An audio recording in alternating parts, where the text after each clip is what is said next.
Hey beautiful people, today we're going to talk about how to deal with being overwhelmed at work. In this episode, you're going to learn how to use the 6-step practice model from my book, The Innovation Mindset, to deal with overwhelm at work. How to be able to create clarity in high pressure situations and practical techniques for sustainable performance. What if overwhelm is actually signaling your next leadership opportunity? There's a surprising connection between stress and innovation.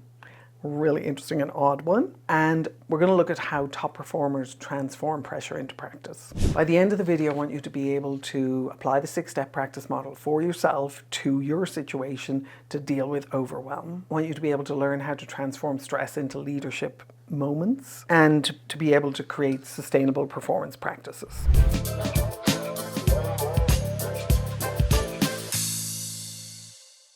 So a lot of us end up being overwhelmed at work, particularly if we're responsible employees.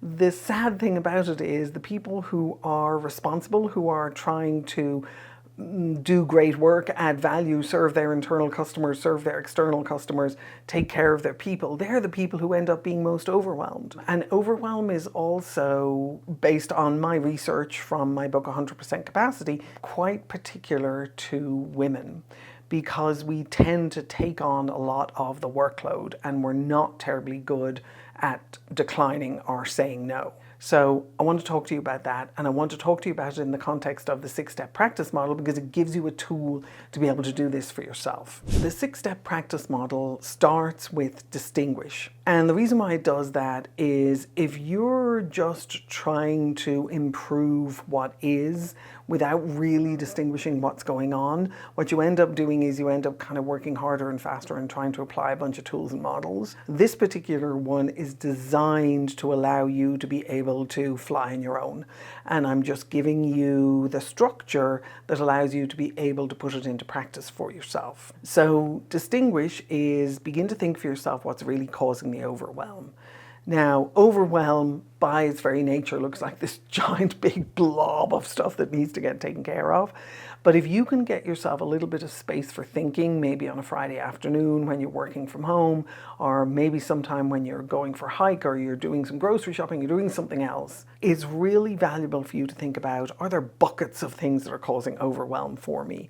So one of the things that's causing overwhelm, and I dealt with this myself, so for me, let me talk about what worked for me in this particular situation, is I was really bad at saying no when I started in my career because I've got loads of energy and I like to work really hard and I get a kick out of helping other people and I get a kick out of adding value, and I knew that if I continued to add value I would get myself promoted, which was really kind of important for me because I was an immigrant, I was in my 20s and I came over here at $500, no family, and it was kind of go figure it out for yourself. So for me, taking on more work was a good thing to do, but I was also really bad at saying no, and I would take on more and take on more and take on more, and then I would get completely overwhelmed to the point of, going home at the weekends in tears. So that's not really cool, and I don't recommend it for you at all. But one of the things that I learned how to do as I started bucketing my overwhelm for myself was I started looking at the things that I could actually say no to without really creating a huge amount of breakdowns. So some of those things fall into the category of things you're doing for people who report to you. Because they report to you, you can say no to them. You can practice saying no to them. And actually by saying no to them, what you can do is you can create a situation where they're going to step up into the gap and they're going to grow as a result of it. So I started taking my no's and started converting them into growth opportunities for the people around me.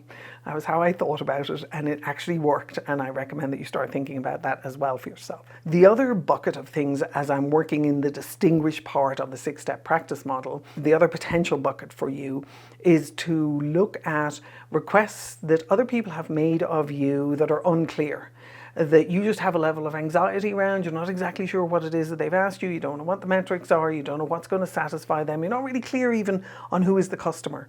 One of my favorite things to do that as I coach people is, who's the customer for that work that you're doing? I don't know who the customer is. Well, why don't you stop doing it? Oh, I couldn't possibly stop doing it. As soon as you stop doing it, your customer is going to show up if your customer cares. And if your customer doesn't care, well, then why are you doing it in the first place? So begin to identify conversations that you're having, commitments that you've made where the customer is not clear, where the conditions for satisfaction are not clear, where the metrics are not clear, where the expectations are not clear, and begin to identify what it is that you can do to begin to sort and filter through those things. Now, once you get into the habit of putting things in buckets, now you've got a good framework for distinguishing when it is that you get into overwhelm. So step number one is you see yourself getting into overwhelm. You begin to look at what are some of the buckets that you could deal with to begin to reduce the overwhelm. And what you're doing there is you're observing the patterns, which is the second step of the 6-step practice model. You're observing the patterns of circumstances and situations and people and requests and offers that are coming into you, or offers that you're making, where you can begin to say, hey, there's a pattern here that always gets me into overwhelm.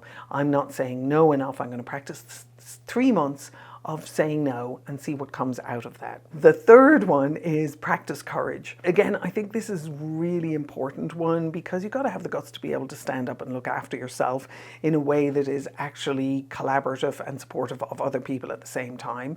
And one of the ways to do that is to practice the courage to be able to deal with your own overwhelm, to be able to say no when you need to say no, to be able to say no in a way that creates an opportunity for other people to co-invent with you. So as you practice courage, and one of them might be the courage to be able to say no, let me ask you, are there situations right now that you've identified where you could possibly say no without creating a huge mess? Are there circumstances in the past where you've said no to your boss without making tons of excuses, or without, begging off it effectively? Are there those sort of situations? If you have them, mention them in the comments and let's have a conversation around them. Let me be able to help you work through some of those, because as you subscribe to the channel and as you like what it is that I'm doing, I'd love you to be able to come into dialogue with the rest of us and with the rest of the community that we're slowly building here, and let me know how this is working for you, and ask questions. I'm very happy to answer them. Once you start moving through that discomfort, you begin to be able to create a space of co-invention where you can actually create better ways of working and more innovative ways of working with the people around you. So say, for example, you choose to say no to one of your people, and you say, no, I can't handle that this week, and you just stop. You don't say anything more, you don't explain it. They come back and they say, oh, okay, if I did some more work and some more research on this and I came back to you next week, could we have a conversation about it then? So what they're doing is they're looking to make an offer to you. Now you've got to position yourself as a customer in there and figure out what's going to make you satisfied and what kind of prep work they need to do to have that meeting with you the following week. But what they're doing is they're stepping up and they're wanting to co-invent with you. That's a fantastic place to be, because as people start co-inventing with you, they start taking stuff off your plate. Work at that. That'll help you reduce your overwhelm fast. The other thing that you do is you create knowledge. So the piece of knowledge that you might create in this one might be the most simple one. There are maybe 5 buckets of things that you have built for yourself that you begin to identify. These are the things that get me into overwhelm. We're starting with the one where we don't say no enough. We're moving to the one where we haven't figured out exactly what's being asked of us, and it creates anxiety and overwhelm for us.